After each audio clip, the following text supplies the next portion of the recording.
అవును సార్, కూటమి ప్రభుత్వం అధికారంలోకి వస్తే 9 నెలలు అవుతుంది. సూపర్ సిక్స్ అని చెప్పారు. ప్రజలకు ఏ విధంగా ఏమందలేదు అందలేదుగా ఏమి సూపర్ సూపర్ నిత్యావసర సరుకులు, కరెంటు ఛార్జీలు పెంచమన్నారు. ఇప్పుడు పెంచారు, అన్నీ పెంచారు.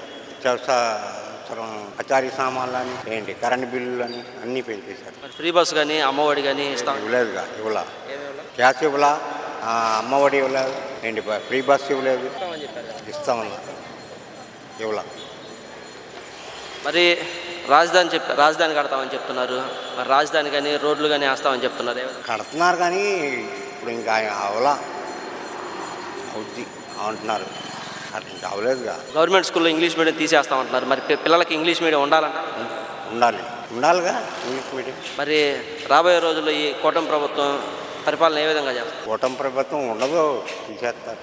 జగన్మోహన్ రెడ్డి గారు రాబోయే రోజులు ప్రజల్లోకి వస్తామంటున్నారు. మరి ప్రజల నుంచి మద్దతు ఉంటుందా? ఉంటుంది. సార్, కూటమి ప్రభుత్వం అధికారంలోకి వస్తే 9 నెలలు అవుతుంది. సూపర్ సిక్స్ అని చెప్పారు. ప్రజలకు ఏ విధంగా అందలేదుగా ఏమి సూపర్ నిత్యావసర సరుకులు, కరెంటు ఛార్జీలు పెంచమన్నారు. ఇప్పుడు పెంచారు, అన్నీ పెంచారు.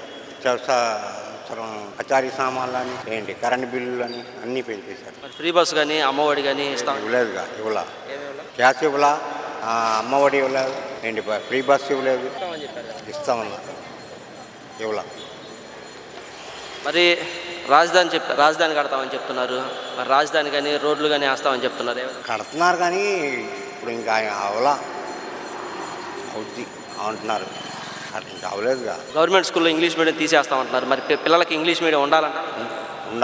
ఉండాలిగా ఇంగ్లీష్ మీడియం. మరి రాబోయే రోజుల్లో ఈ కూటమి ప్రభుత్వం పరిపాలన ఏ విధంగా చేస్తారు? కూటమి ప్రభుత్వం ఉండదు, తీసేస్తారు.